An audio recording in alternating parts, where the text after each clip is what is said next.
Welcome very much. This is organized by CMCC. My name is Bart van der Hurk. I'm not an employee by CMCC, but I'm coordinating the European research project called RECEED, which is dealing with very complex analyses of climate change impacts that are reaching Europe, but have an origin in remote areas.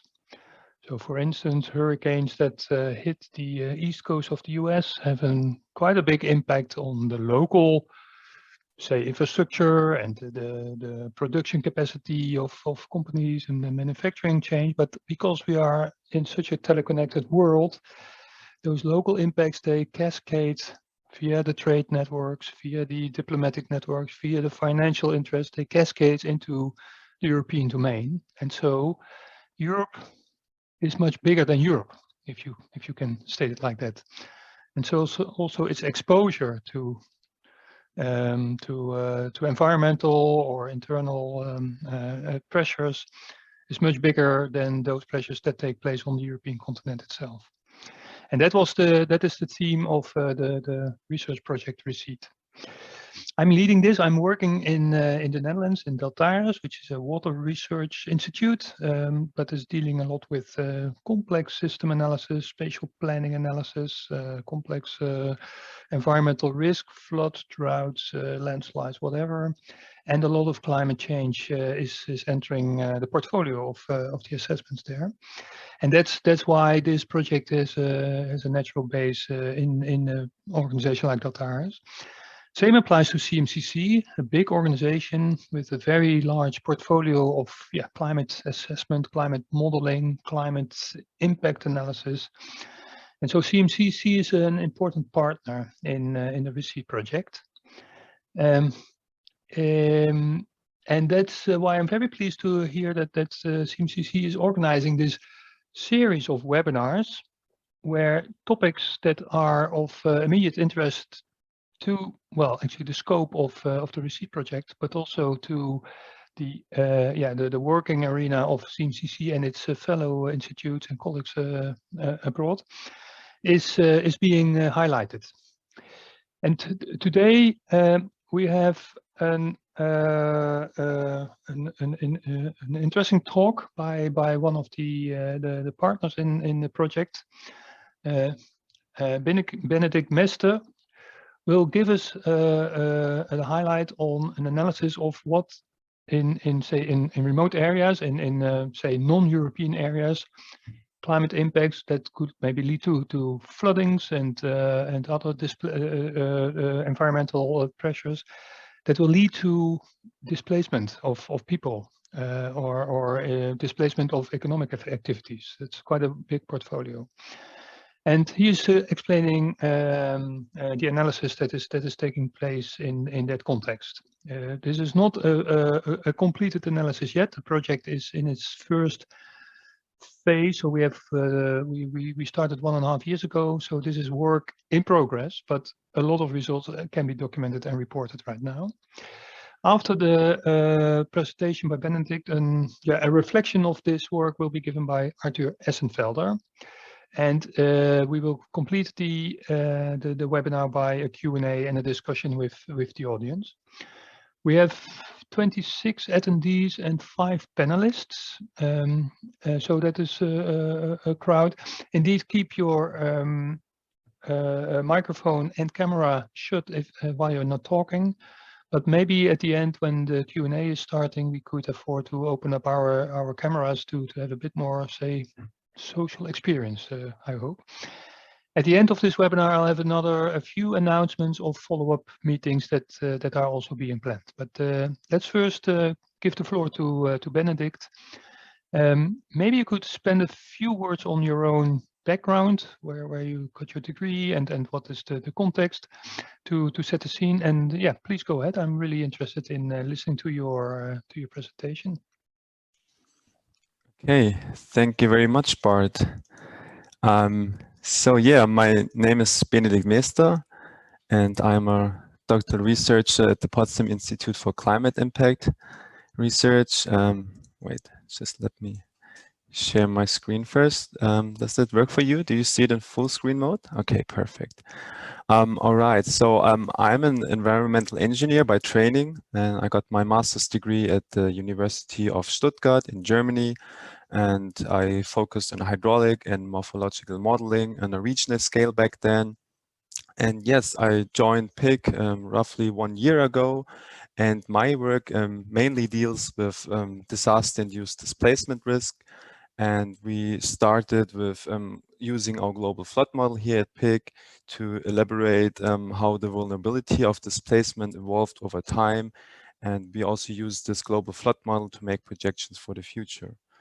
And yeah, with this, I would like to start and give you a brief outlook in view in our work. And I'd like to present today our work on the evaluation of a global modeling chain for flood-induced displacement risk. Okay, so before we will jump into the topic itself and the results and conclusions, I will give you a brief overview about today's talk. So first, I would like to set the scene and give you an introduction on disaster-induced displacement and explain to you why it is such an important topic. And then I will lay out our roadmap. So here we'll shortly explain our storyline concept and the corresponding research questions we have to answer in the first place. And then I will introduce you to our uncertainties of the modeling. So here we'll talk more about our global flood modeling chain, with which we can simulate disaster-induced displacement. And this is followed by a quick outlook into the future. And here we'll talk about displacement vulnerability and why this concept is so important for disaster-induced displacement in general. Okay, so now let's get started. Just a general introduction. So natural hazards, they have so many consequences on the environment, societies, and also single individuals.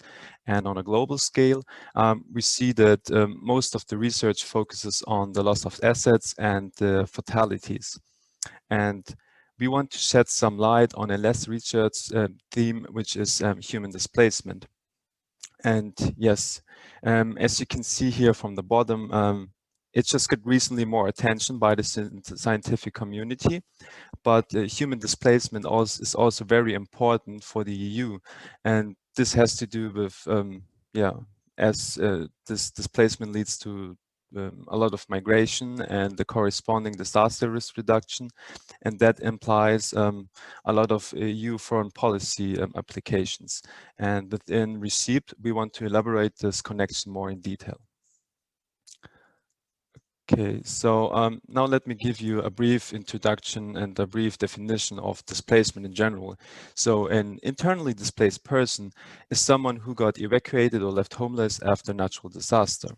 And the person fails to return to their home and is neither integrated locally nor into another settlement.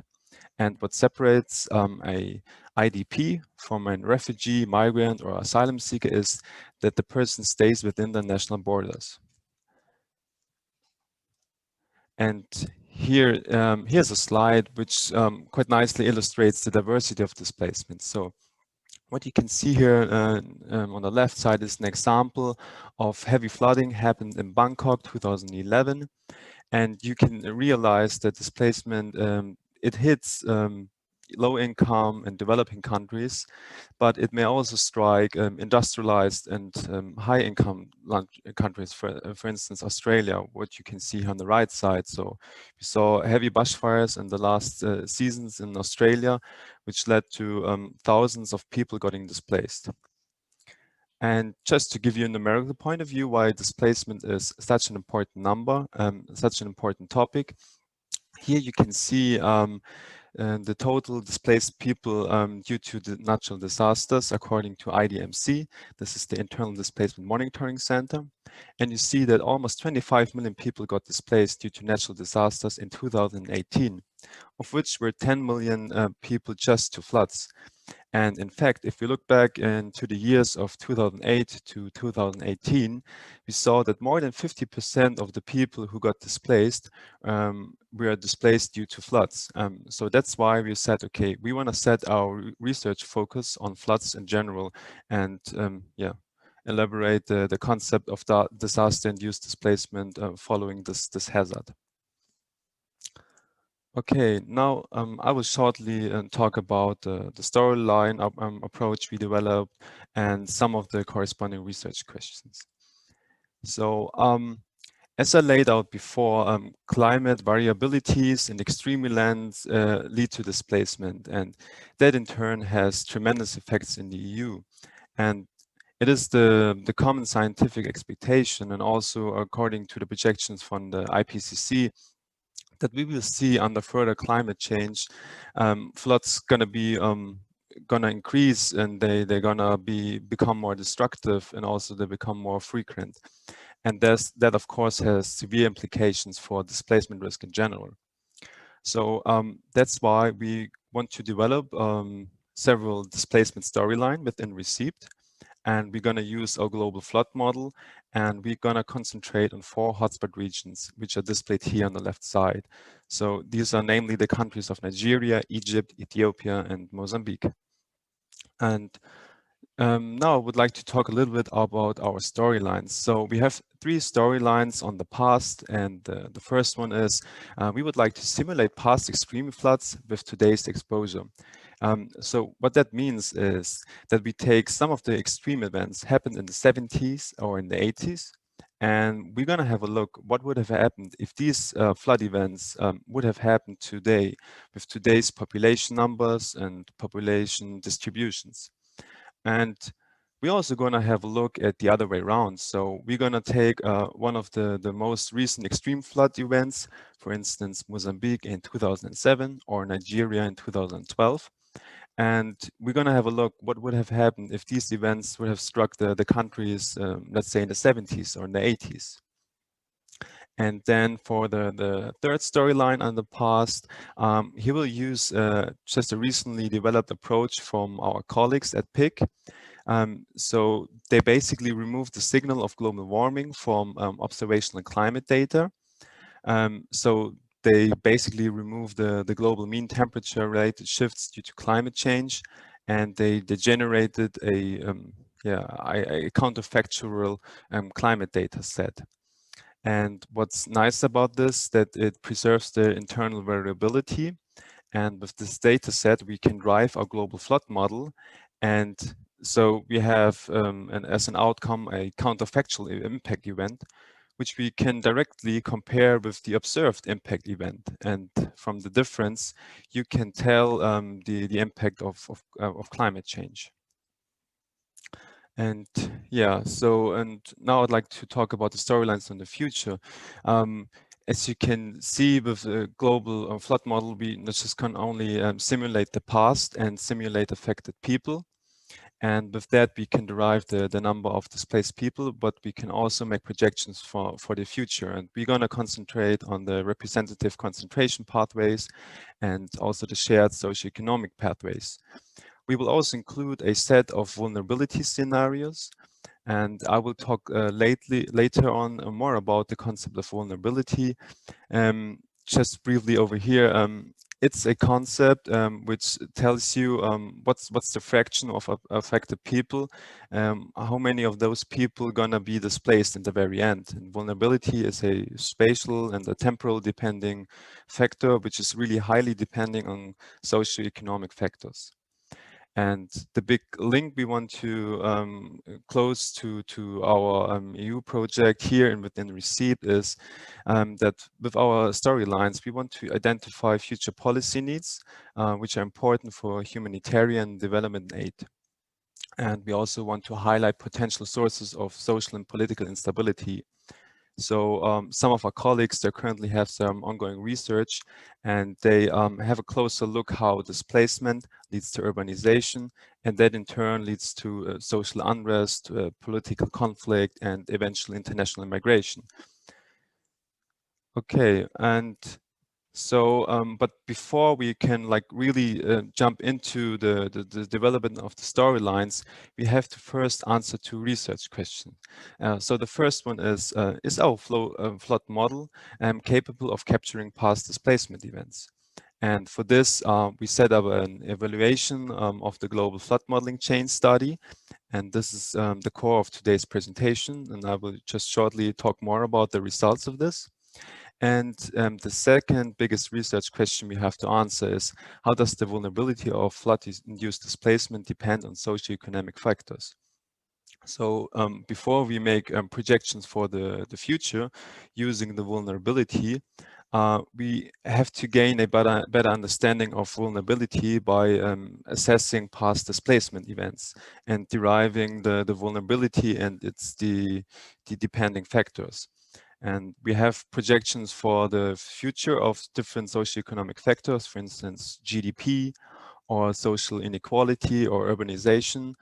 And all of these factors, they play a role in defining vulnerability. Okay, so now we'll talk about the uncertainties of our global flood modeling chain.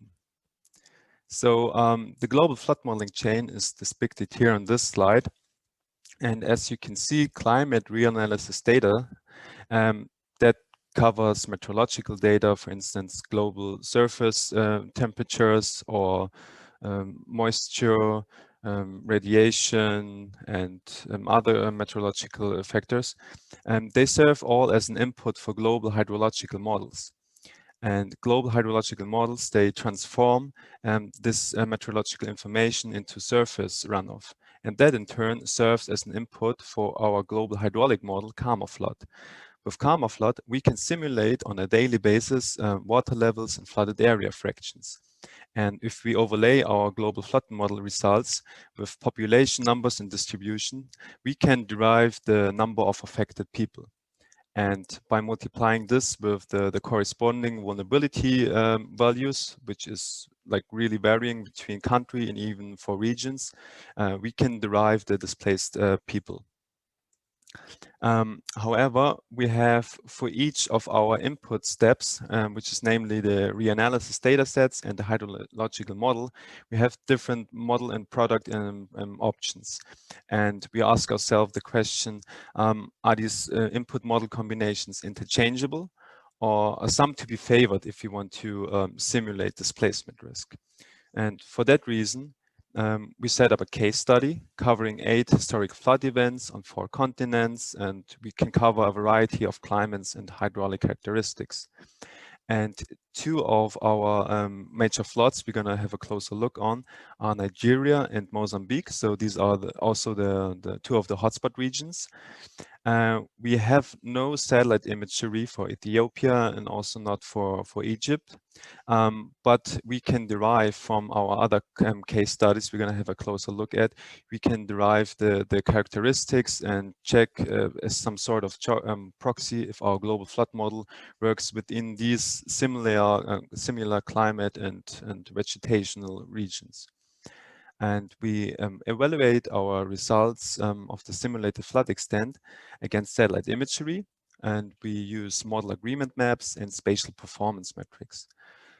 We also tested the effect of a flood volume adjustment procedure, and we also try to include spatially explicit flood protection levels according to the FlowPros database. And here you can see an example of a flood happened in the Moon River Basin in Thailand in 2010. And you see in turquoise, this is the flooded area according to the MODIS satellite imagery.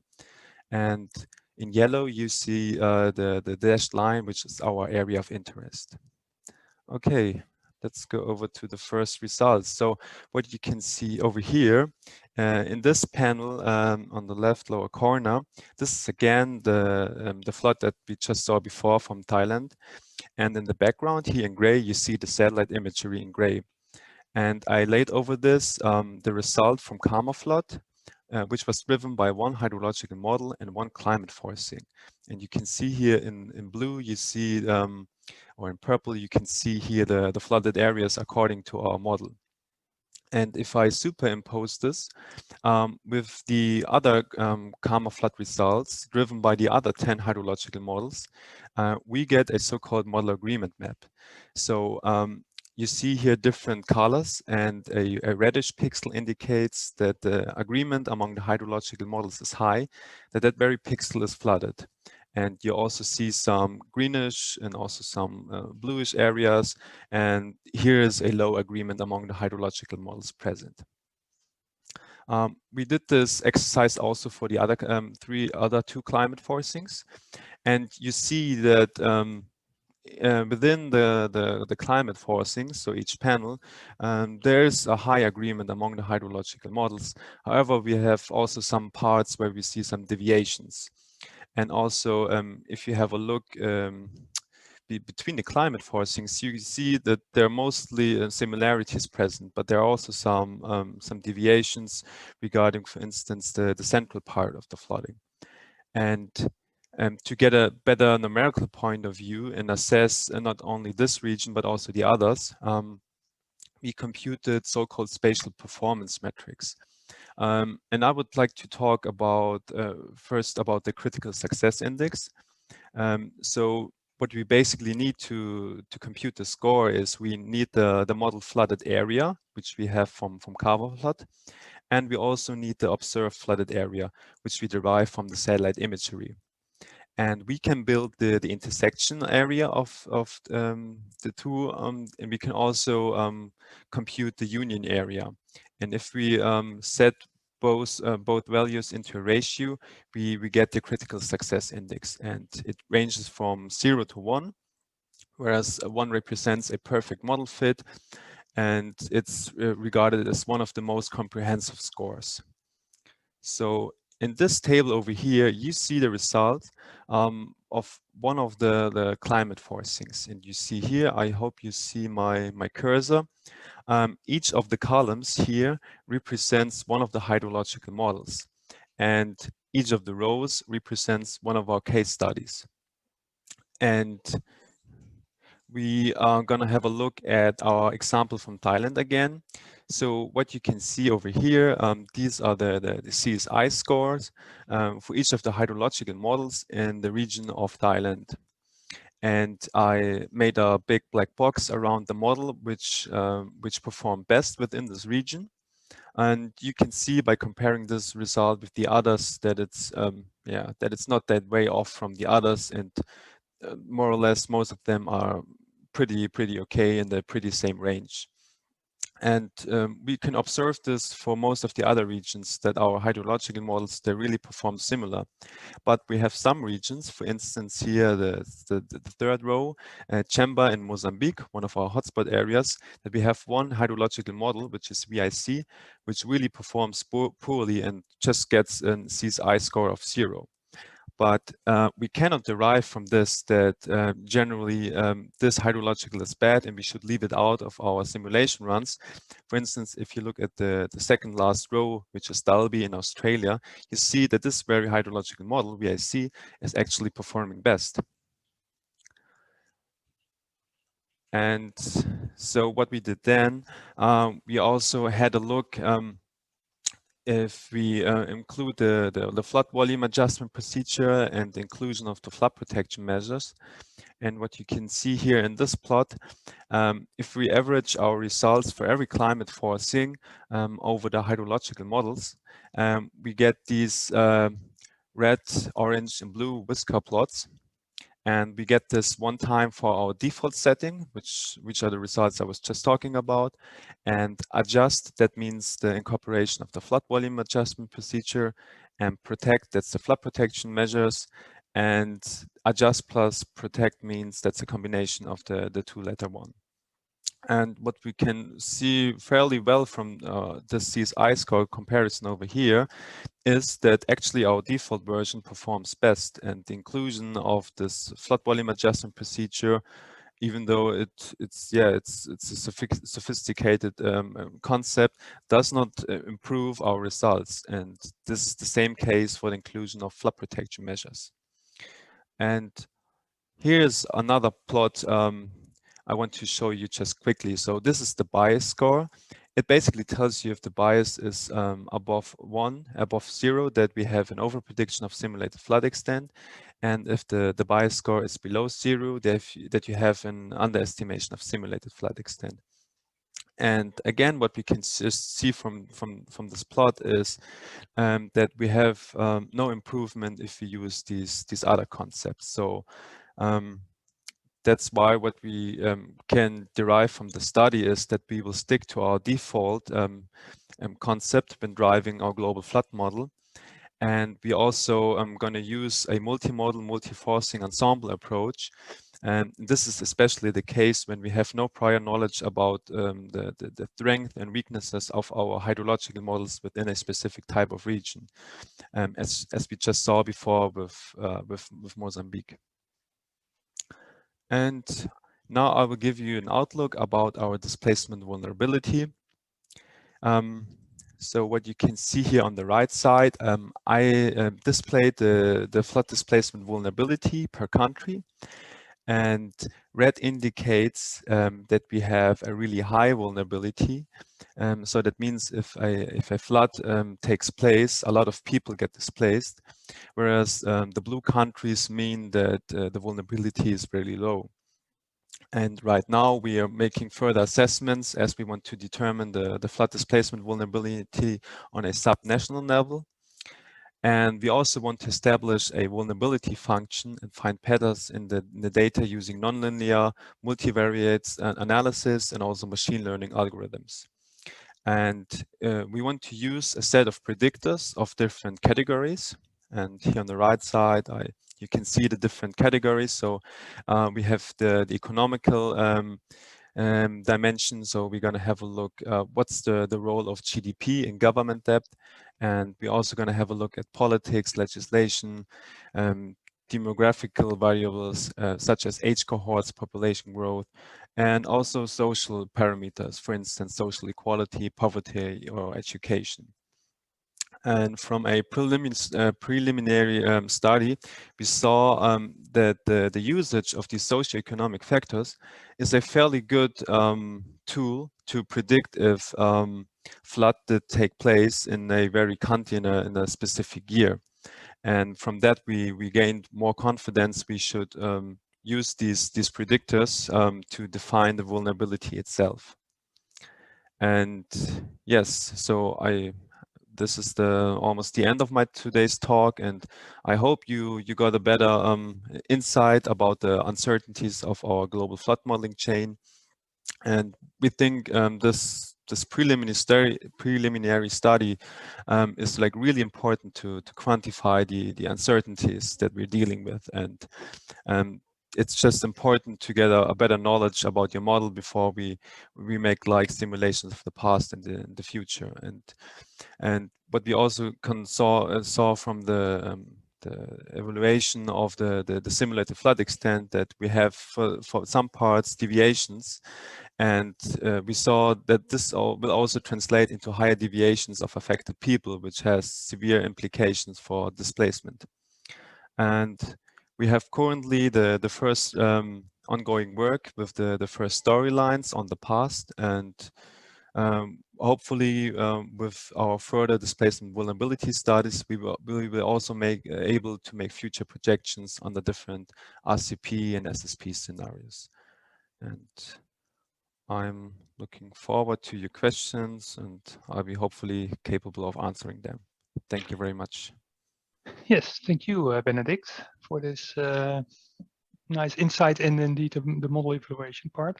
We've seen a few, say, more technical questions and a few more methodological questions. In the Q&A box, Suraj would like to have a bit more information about these forcing data sets. Is that very quickly and easy to explain what these different data sets comprise, or is it better to put that in a you can also do a written reply to Suraj if that is taking too much time, but if you have a very quick response to his question, it would be great. So regarding the climate forcing data sets, yes, yeah. For this, I have not too much insight how much they differ, because they're pretty similar regarding the input parameters they cover, and also the spatial resolution. So this is some more of a technical question, how actually the reanalysis of the observed data. I will look this up and provide you with more information regarding the differences regarding the climate forcings.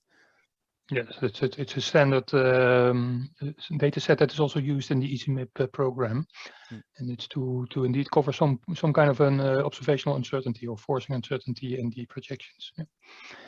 Yeah.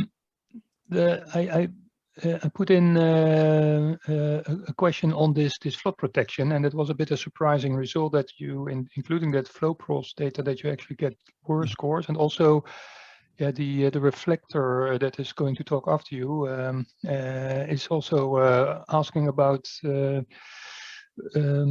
how these flood defenses actually are included in the modeling chain. Can you say something on the implementation of flow pros in this area that you evaluated, and why this actually deteriorates the results? Yes. So the FlowPros database, it includes information on mainly on structural measures in place, such as dams or levees, and information is mostly available for North America and in Europe. And it also involves policy requirements set by the legislation and the government. But what we saw from this data set, there's a third component, and this is the modeled flood protection level. So there is an estimation according to the wealth per capita, which is corresponding to some estimates how this will translate into protection from a certain return period of flood. And for most parts, for instance, here Mozambique or Nigeria, we just have levels of modeled flood protection. And I had a closer look at them, and I compared them with the return period of the actual event. And for some cases, we saw some deviations. So that means we saw, okay, we have some really high modeled flood protection measures, and we assume that this value is just too high, and that prevents that the flood did take place in our flood simulations, and that in turn worsens our results. Mm-hmm. And but yes, but I understand well. It's this flood protection database is actually a factor that is reducing the return time of a given flood level. Is that how it is implemented? So it works like this. The flood protection database, it tells you how much a region is protected from a so-called ARI, which is a averaged reoccurrence interval. So it tells you that this very region is protected against, let's say, a 10-year flood. And what Karma Flood is now doing, it has a look at the certain grid cell, and if the discharge does not exceed this return period of 10 years, then no flood is assumed at all. But if it exceeds that very threshold, that kind of this dam break scenario is assumed, so that we have the fully discharged distributed over this pixel. Yeah, okay, that's clear. Some new questions come in. There is a few that actually look forward also to the vulnerability modeling and other plans. But there was one question from Marina that is actually asking you about, say, yeah, the storyline approach. Is what is actually different between making a storyline for the past versus making a storyline for a future setting? There are quite some differences. So we can say if we make storylines from the past, we have actually observed events. And as I laid out, we can like tune some parameters. So let's say spatial distribution of the population. And I also talked about this counterfactual data set. So we have observatorial data of an event which took place. And with the technique our colleagues developed, we can subtract the climate change influx. And if we make projections for the future, we have no knowledge about when or where a flood event will take place. So these are just statistical assumptions, and we're going to have a look on a long time period. So let's say we look about displacement within the next 30 to 50 years, and then we build the median or the average and derive some general conclusions, but we cannot look at specific events in the future. So I would say this is the difference between like specific events and like having a longer time period. We're going to have a look at it in the future. Right. Yeah. You could, of course, consider to removing the climate change signal by looking at the counterfactor from the past for the observed series of events. You could also consider to add a climate change signal to that same series of observed events. And so, in fact, what you do is then probably perturb the flood extent or the flood level values, and then see how that would work. But there's different ways to define a storyline. Yes. There is a few questions on then the next steps to be done, but it's maybe good if you can highlight a bit on the plans, and that's about that vulnerability and the actual displacement. First, there is questions on data sets to actually support or train or quantify that vulnerability element, or that transfer function from floods to vulnerability. Can you say something about, say, the underlying data that you're going to use, and the underlying, you mentioned, or at least in the chat is mentioned, that machine learning is going to play a role there, how that procedure is working, and can you also elaborate a bit on the verification of that kind of procedures in literature or with empirical evidence? So regarding the displacement data, we use the data coming from the IDMC, and we're really happy about this data because it's like really, I would say it's like really proven to be consistent over countries and also over time, and they have an open and transparent methodology how they actually get their displacement numbers. But one big caveat is that it just starts in the year of 2008. So if we say we're going to look at past displacement, we have just this literally time period to compare different displacement events. There is another data set by DFO, that's the Dartmouth Flood Observatory, which also provides displacement. But right now, we're not sure if we should include this somehow within our displacement analysis, because there's no open and transparent methodology how they got those numbers. And we said we rather focus on high quality data regarding a short time period than just focusing on a longer time period. And what we're going to do is right now we check for every year and every country where displacement took place, and we have a closer look at the numbers of displaced people, and we put that into contrast on the number of displaced people we got from our model. And we split up our the IDMC data set into training and testing data, and see with our testing data if we actually have the right vulnerability values derived from the different socioeconomics data sets to actually predict past displacement events. And if we just are successfully in answering this question, we're daring to make projections for the future. Right now we have this on a country level, and in the future we also want to do this on a subnational basis, just to include the whole granularity of the different vulnerability factors. And right now we're using mainly country level data from the World Bank, such as GDP per capita. But we are also in the progress of like downscaling this information to a higher resolution. But then if you look at the baseline relationship between floods and internal displacement, I'm not an expert on this, but I've seen in some of these, say, climate impact data sets from EMDAT and others. I don't know the internal displacement monitoring project very well, but what is important is not only to have a good record of the number of people that were displaced, but also a good record of the hazard that actually took place. And even there is also very well sparse documentation of the flood extent, the timing, the duration, the area that was really flooded.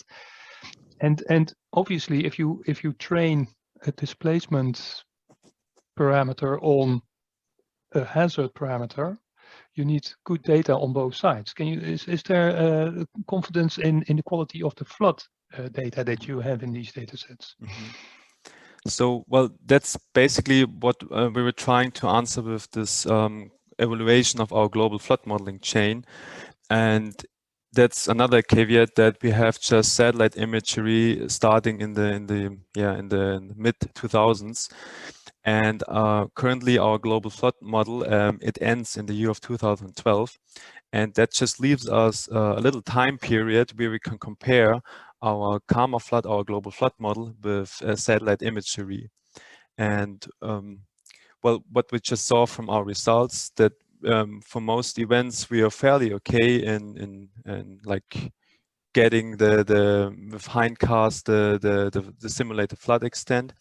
But I also just pointed out some of the model combinations which serve as an input have like a really poor performance for some of the regions, and it would really disastrous for the whole modeling process if just one single model combination would fit into the whole global flood modeling chain, and because this would deteriorate the whole the whole analysis. So that's why we want to implement the whole spectrum and the whole ensemble. And I think it's right now the best approach we have available to use this global flood model, even though it has some flaws. But well, global flood models, they're currently under development, and they're currently still in improvement. And yes, I think right now it's our best approach to get actually the affected people, and it's better than just taking precipitation values from a certain region, because we don't know how this will translate into affected people. And with Karma flood, I think that's a fairly good approach. Okay. One technical remark that is in the chat. There's two panels where you can submit questions, and that is a Q&A, and that is the chat. The Q&A is only visible to a few people in the audience, and so I was able to look at it.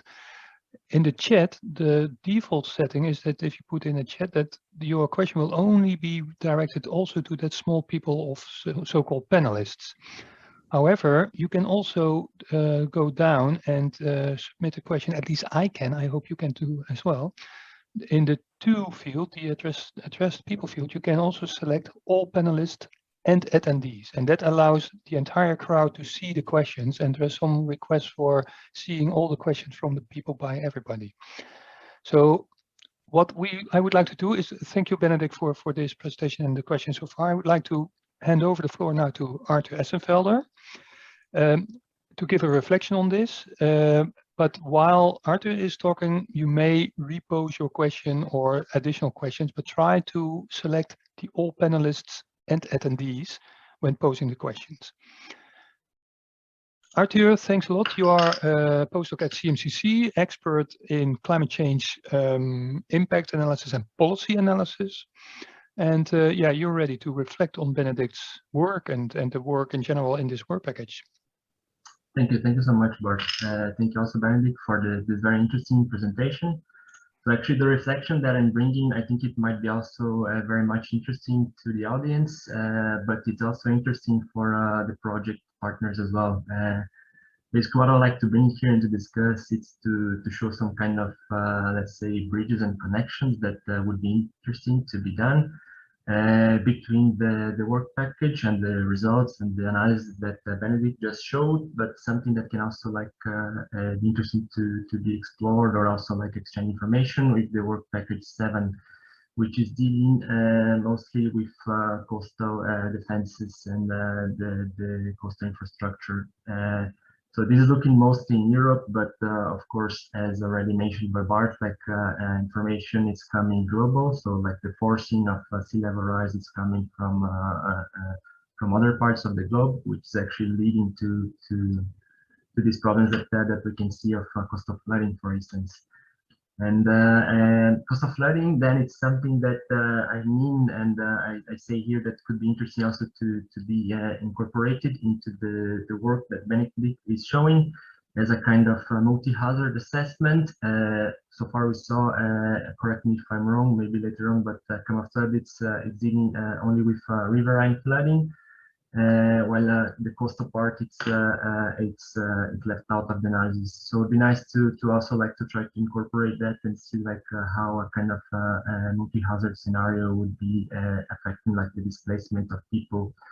Of course, we saw that the displacement of people actually like depends a lot on a lot of factors. So we saw a little bit related to the climate extremes. So this is actually leading to the flooding that has been, let's say, the core of the discussion here. But we have other kind of factors that are very much relevant and were part of the presentation by Benedikt in the last slide. So for instance, information about demographics, socioeconomic conditions, all that also play a role. But as already highlighted here in the discussion, we saw that the modeling of the flooding, of the extent, of the depth, and maybe other parameters that could be relevant also to affect displacement of people, they also need to be like taken into consideration, and this needs to be like high quality data that can provide us to perform such kind of analysis. So if I may, I'm just going to share here my screen with just to put a little bit better in frame what I'm talking about in the work package 7. Show which, in very few words, what is actually going on here into the work that we're doing. And I'm going to spend a little bit more words on the on the flood modeling that we did, and try to kind of provide this food for thought into some kind of maybe like joint exercise or a kind of maybe meta-model validation and so on. So as I mentioned, like the work package 7 is dealing with coastal infrastructure in Europe. I'll try to be very brief here in this presentation, so don't worry. We have, of course, other people that are involved in that one. You can see their names here on the bottom right. The one that is actually leading that work package is Alco Cox, and the rest of the team you can actually find there on the bottom right of this screen. So basically what we're trying to take a look here, it's what would happen in the coastal Europe, so the coastal parts of Europe when we have a warmer planet. So we'll take a look at an extreme case here of 4 Celsius degree warming, a situation that might lead to the melting down of Arctic and parts of the Antarctic, or considering like how this information then translates and intensify the coastal flooding process. So the idea here is to take a look at how this can lead to more intense and more frequent coastal flooding in Europe. So the idea is also to quantify the direct impacts, the indirect impacts in society. Here's where we can see actually the connection with the displacement of people, and also the influence of adaptation or maladaptation, and how like coastal defenses can actually like play a role into reducing that the intensity of coastal flooding over Europe. In our case here, our storyline it's based on by considering a historical event and then porting that let's say to the future. So we're taking a look here, and we did the modeling setup for the storm Chaver, which hits like parts of the Ireland, UK, and northern Germany. Our modeling exercise here is focusing right now mostly on northern Germany. And the results that I'd like to show here, again, just for food for thought, it's just for the historical period. So let's say it's still on the calibration of the model, so we can actually port that to the future. How we do that? So we also start from global data sets. So the one that we are using in our work package, it's coming from the global tide and surge model. So the GTSM, we're getting this information, which is allows us to be getting more information on how is the dynamics of tides and surge along the coastlines of the globe. But of course, we're focusing here in Europe. And then we force this information, so we just import and get this information from the GTSM by using a 2D hydrodynamic model. In our case, we're using a model that is called ANUGA. You have some specifications of that here. It basically solves the shallow water wave equations. And it's an interesting model to be using for exactly for flooding analysis. It allows for the wetting and drying. So this is one of the main features and capabilities of the model that allows us to be estimating the flooded area, the flood depth, and also the velocity if this is relevant for the analysis. Just like to show a little bit here on the results. So basically, here you can see a little bit on the comparison between, like, let's say the global data that of course is not simulating the wetting and drying. And on the right side, we have the simulation and how this particular event is actually like inundating some land areas in northern Germany. The simulation you see here on the right side, it's still like not the final one. We still have to work a little bit on the coastal defenses, and this is actually connected to my question that I posed before, because coastal defenses, they play a major role in, or any kind of flood defenses, they play a major role in actually like reducing the effects of a flooding event. And as you can see here, the one that we didn't have information on the height of all the dikes that are along the coastline here in this area of interest that we're considering. So we assume like a kind of average height for the ones that that we don't have information, but this has led to an overestimation of the flood in some of the areas. So we still need to work a little bit in that, and we can see like the importance also of having like good quality information in that sense. But this is also relevant for the future when we're going to be taking a look at the coastal infrastructure and seeing how like the adaptation or the model adaptation measures can actually affect the flooding process. Of course, this then feeds into the analysis that is the direct and indirect, and this connects to the work that Benedikt said.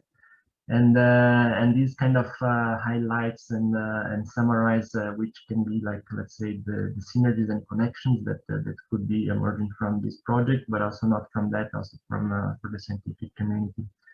So I stop here. Just a few words on that. I hope I could also share a little bit more thoughts for people that are interested in the subject and that would like to pose more questions. So I pass now the floor back again to Bart and Benedikt. Yes, thank you, Arthur. Again, you very clearly illustrate the importance of having a good protection data set. If you would do this exercise for the Netherlands, half of the country wouldn't exist in your model because we are below sea level already, and then we, thanks to our dike system and the pump system, there's quite a substantial number of people that can still stay there. So that model really needs to know about these protection levels very well. Also in your work, and now I also understand your reflection on Benedikt's work, that it is maybe important not to only address a river flood, but also coastal flood, and so maybe multi-hazards. But let's still stick to the sort of, well, it's not really univariate, but unidimensional, either coastal or flood. What the both approaches have in common is that you do need to apply some kind of a socioeconomic impact as a result of that extent. And internal displacement is Benedikt's main interest. In this area, there is some internal displacement, but that's probably very temporarily during the flooding. But there is, of course, a lot of indirect socioeconomic impacts. Can you say a bit about your modeling approach there? Because that is, I think, an essential ingredient also in this whole storyline building, where we will not stop at mapping the hazards, but that we really will want to continue this whole story into the socioeconomic impacts and potential response. What is your approach here? Yeah, thank you so much, Bart. So on this particular work package, the team. So I'm not actually involved on the modeling of the direct and indirect damages, but from my understanding, like the goal and the objective is of course to consider different sectors of the society. So considering like the impacts on the residential, commercial, industrial, and also infrastructure like impacts. So actually, the very last slide that I showed that was like showing a little bit on the impacts, that was focusing on the infrastructure. So we saw, for instance, the one that I showed, it was like on the left side, you could see a little bit more on the road infrastructure. And on the right side is a kind of like approach that can be taken either at the regional, continental, or like global scale. That we have like this kind of gridded version of the of infrastructure assets or exposed assets that could be considered. So there's this kind of two different approaches that can be either a little bit more local, that we can consider, for instance, as a show like this kind of vector information that considers the road network, or a little bit more like global that goes to the pixel version of that. But the technicalities of that, I do not have so much information because, as I said, I'm working mostly on the flood modeling part. Right. Okay, no, that's, I understand. Maybe one last question, because we are about to wrap up at 12, but one last question also for Benedikt, and it's maybe a question to both of you that also emerged from the chat. If you go and extend into this socioeconomic impact, and human displacement is a very pronounced socioeconomic impact, more social than economic, I would say, but it's both, of course. But it's nearly unavoidable to also think about equality issues, that there is the impacts are not distributed evenly over the population that's there. There is within your population, there is granularity in vulnerability. And for Benedikt's example, in the chat, someone brought up the option, yeah, can we see, for instance, that these internal displacements actually only addresses the people that have ability to move out of the area, but actually that traps the poor people still in there. We also have evidence that, for instance, from the New Orleans catastrophe, at a longer time scale, the city structure has changed quite a bit. The people that stay behind in New Orleans, it's not the big capital has moved out for more safer areas, and less people stay behind, which is good for the flood risk, but the economic structure has changed tremendously as well. And I don't know whether that has been to the good or to the bad, but you see both at the short term and at the long term quite an even distribution of these impacts across the population. Can each of you say, well, maybe Benedikt for sure, because Arthur, you are more on the technical side, and you could elaborate. But Benedikt, on your analysis, or Jacob is in the area, is in the crowd as well. Say a bit about your ambitions and approaches to reflect also that inequality issue in the impact function. Maybe first Benedikt, and then I'd like to maybe bring Jacob to the floor. Is that okay? Yes, sure. Well, regarding to the inequality, I think that if we have a look at the timeline of displacement, we can attribute most of the displacement that we saw in the last decades to an increase in population growth. So that means, for instance, in the case of fluvial flooding, which is in our project the focus, we have a lot of informal settlements near in the floodplains, which is of course like constrained by economic factors that people are forced to live there, and we also see like urbanization effects, and yeah, I think it's a matter of equality to provide like flood protection for these flood zones as well. But yeah, I think maybe Jacob, if you want to add more to this. Yeah, Jacob. No, just there was this question about the trapped populations, and I think that's a really interesting point.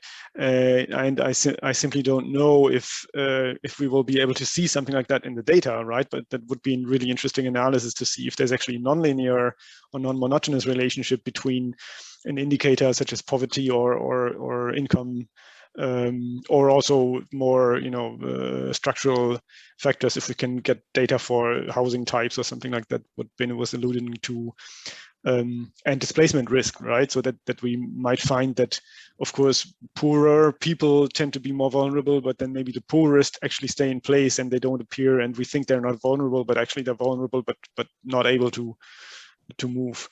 Yeah, I think it's an open question if we can see that type of response in the data or not, but it's certainly something to keep in mind also, as even if we don't find it in the data, to be aware of this this potential and consider this for future risk assessments, that there might also be this trapped population that is at a particular risk, even if it, or just because it doesn't move or can't move.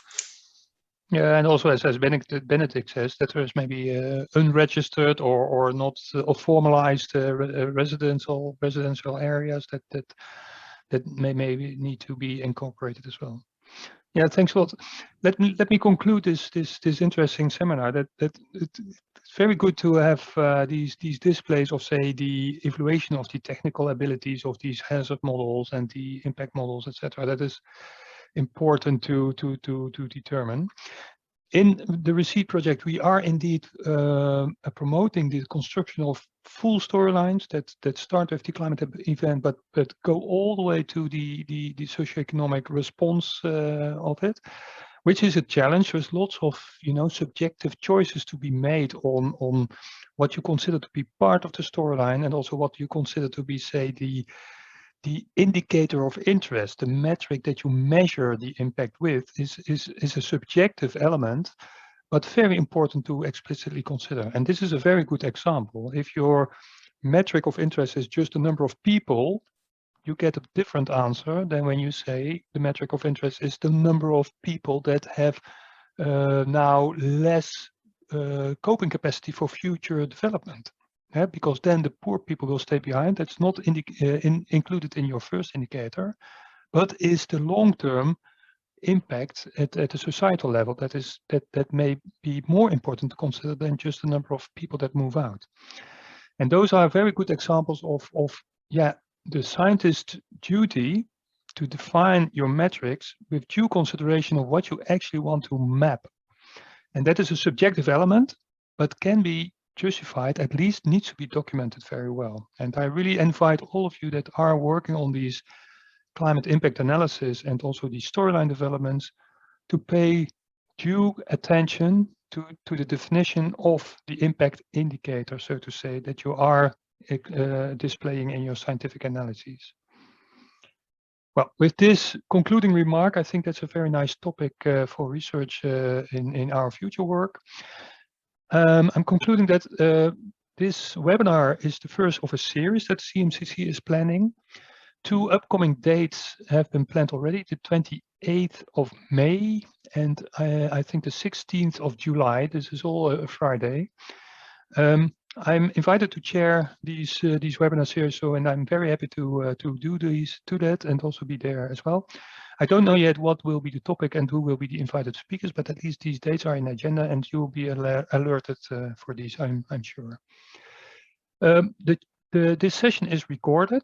The chat is also saved. Presentations will be distributed among the participants, I understand. I would recommend the organization to consider making the presentations available prior to the presentations, because we see very often that people would like to look into the presentation while the session is running. So that would be a good technical addition for next seminars.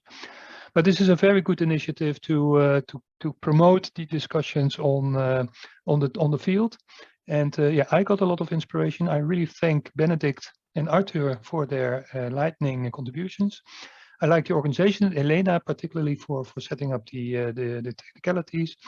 And yes, I wish you a very nice continuation of this day, and I hope to see you back in the next webinar series.